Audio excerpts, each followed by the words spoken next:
Welcome back to Kcherie soaps. Today I'm making cherry citrus. The fragrance description is fresh citrus notes of lime and orange blend with berries and cherries. I really had a good time designing this soap, and it was a lot of fun to make as well. I've tried to keep the video as short as possible. It's at a little over 26 minutes, but it's jam-packed with soaping, cutting soap, and piping soap, and I hope you enjoy it. By the way, the fragrance is amazing. I love it. The fragrance was purchased from bescented.com. To get started, I'm adding my lye solution to my oils. I also have kaolin clay, colloidal oatmeal, and sodium lactate mixed into the oils. I'm going to stick blend on the low setting on the stick blender and bring the soap batter to a light trace.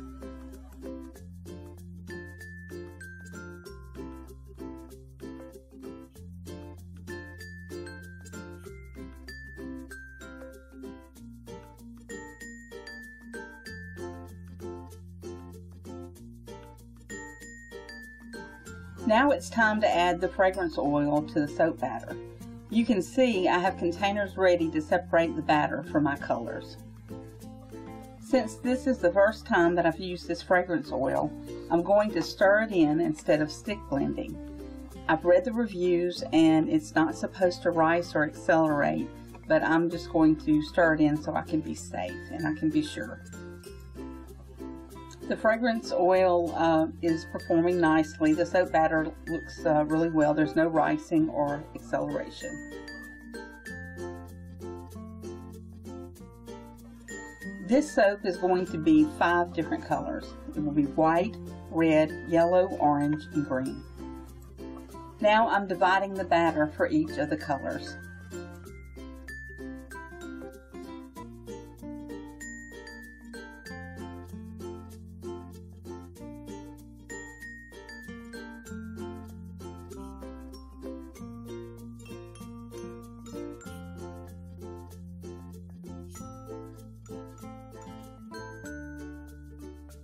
I'm using a combination of neons and micas because I want extra vivid colors. The neons are water soluble, so I mix them with just a little bit of distilled water. The micas will go directly into the soap batter. For the red colorant, I will only be using Really Red from Nurture Soaps.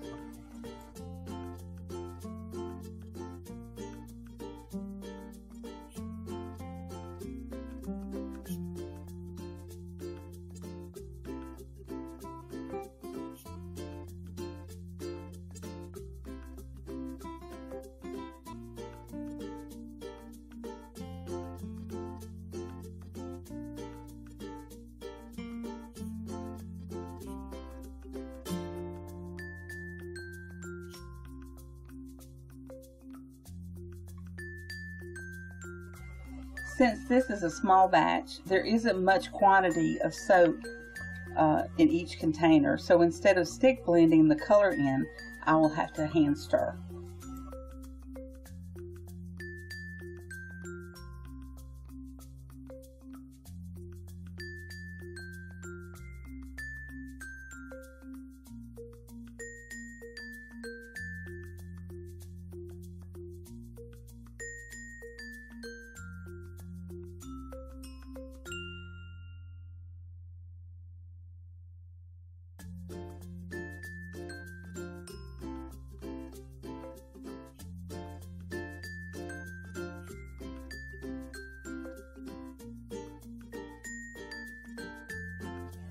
I will add titanium dioxide, I use the water soluble kind, to the white batter. Now that I've gotten all of the colors ready, it's time to pour the first layer into my mold. For the first layer, I will pour white. Next, I will pour the red. You can tell the soap is beginning to thicken up.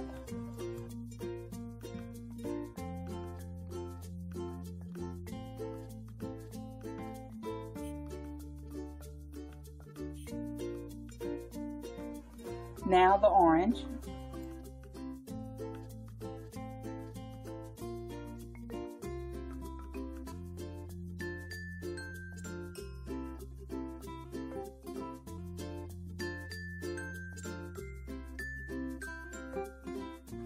then the yellow,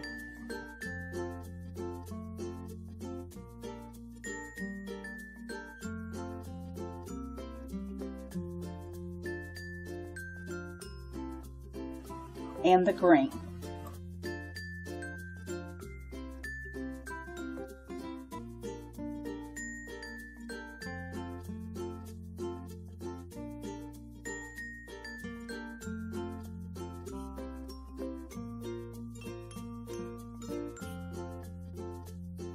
Then I'll pour another layer of the white.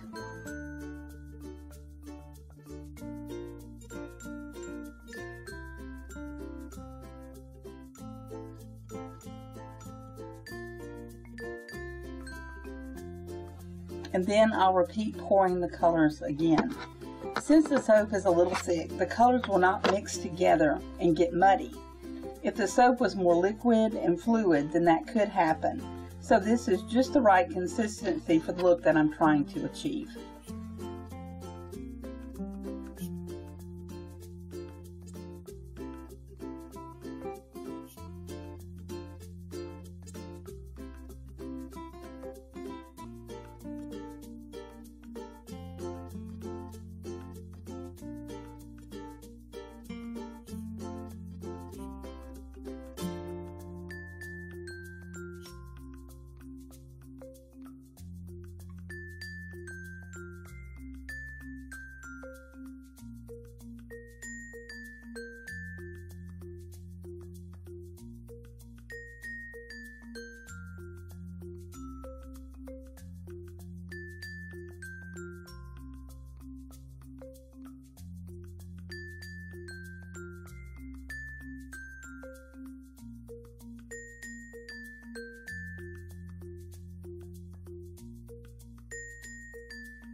I'll continue to do this until I've run out of soap batter and I've scraped all of my containers almost clean.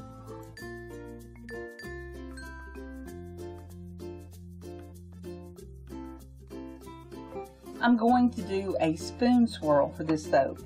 I start on one side, put my spoon in, and twist it around to the middle in a circular motion. I'll go all the way down the soap and then I'll flip it around, and then I'll do the same thing on the other side. This is one of my favorite swirls.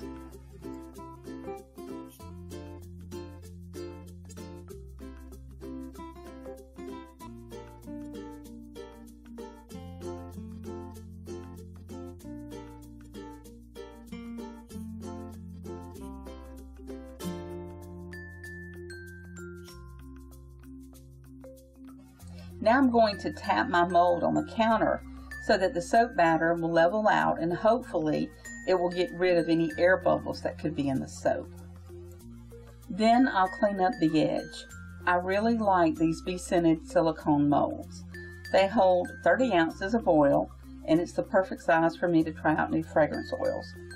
I get a good feel for how they behave in the soap, and then also how they perform in the cured soap. The next day it was time to cut the soap. I love this part, getting to see how the swirls and colors turned out.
Wow, the swirls really turned out pretty. I'm very happy with everything about this soap so far.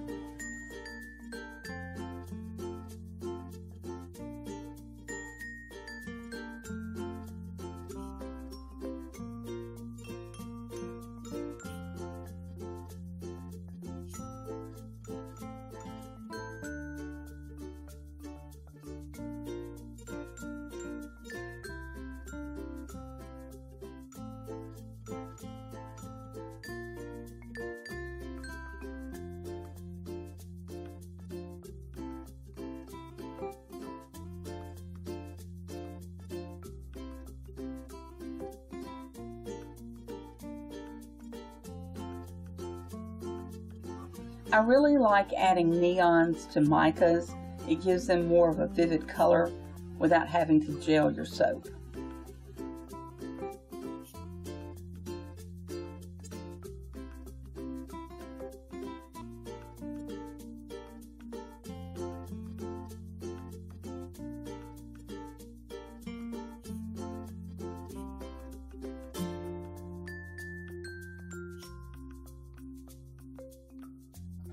It's time to pipe the tops.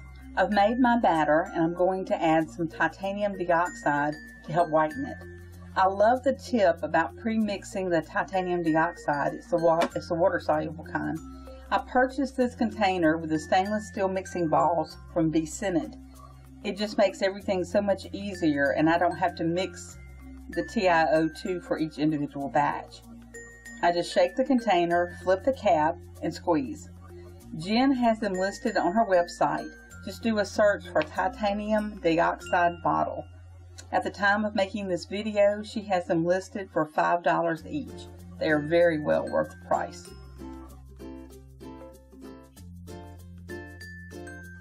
I'm going to stick blend this. It doesn't matter if it gets to a heavy trace because that's what I need it to do to be able to pipe. I like my soap to be at a pretty heavy trace when I pipe, so that I do not have to worry about it collapsing after I pipe it. I look for a consistency of the batter to be thick enough that it will not easily come off of the spatula. You want it thick enough so that when you pick up your piping bag, the soap batter will not drip out of the tip. I'm having to wait here until the batter reaches a thick enough consistency.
Now I'm loading my piping bag.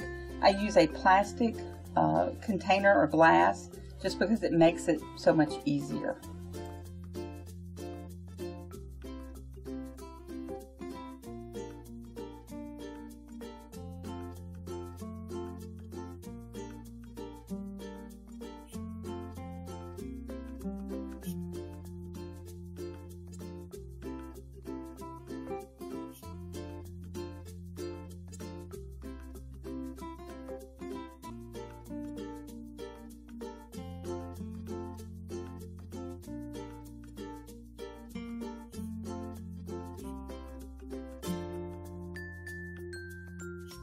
I also like to use a plastic scraper, as you can see here, to push the batter down toward the tip. This helps me get out all of the soap batter, and it also keeps it from pushing and going out the opening at the top of the piping bag.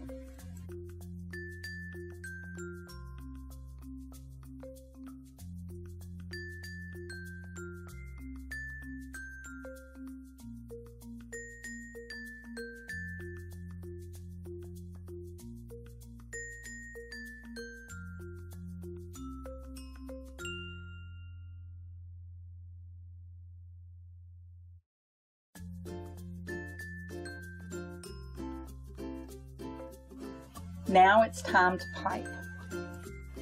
Notice that I twist my bag to keep it firm and also to keep the soap pushed down toward the tip. Also, when you're piping, squeeze the soap out as you are slightly lifting up. Then stop and then pull the tip away. This will help to make your piping look more consistent and straight.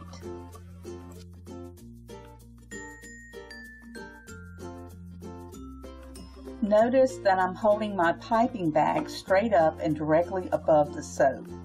This helps to keep the piping nice, even, and consistent. I watch other soapers on YouTube, and it seems to be a problem. That seems to be a problem that they have. Their soap batter also isn't thick enough, and that's something else that I've noticed. So take your time, be a little bit more patient with when you're piping, and enjoy doing it. Don't be in a rush.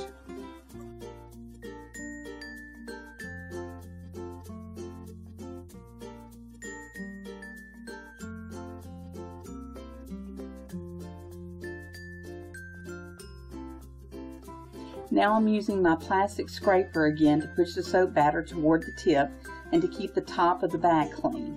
This also helps if you're planning on reusing your bag after you finish piping this one particular soap. It's like scraping the bowl, except you're scraping the bag and getting all of the soap batter out.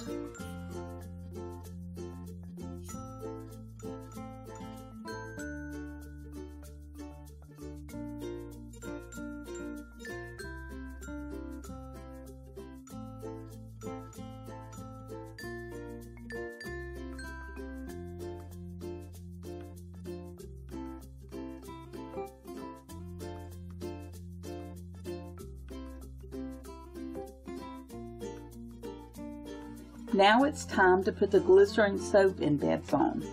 I'm putting a cherry, a pineapple, and an orange slice on each of the soap tops.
I had some soap piping left over, so I decided to make some small soap dollops and put embeds on top. I always make extra embeds just in case, and these came in handy.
As you can tell, using the plastic scraper helps you to use all the piping soap in the piping bag. You can reuse your piping bags. After you've emptied the bag as much as possible, just push the tip back out through the top and then run hot water in the piping bag with a sprayer on your kitchen faucet. Then turn the bag inside out and let it dry. I'll make a video on this a little bit later when I have some more time. Use a paper towel to remove the soap batter that's inside the piping tip, and then rinse it with hot water until it's clean.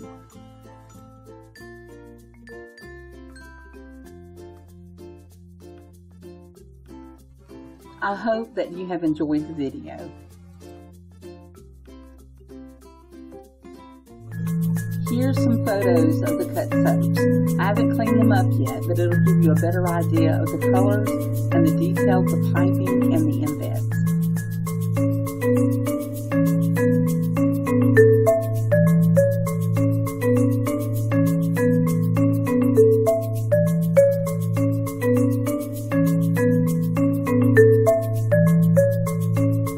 Thanks for watching, and if you like the video, take a second to click on the thumbs up button, and also be sure to subscribe to the channel.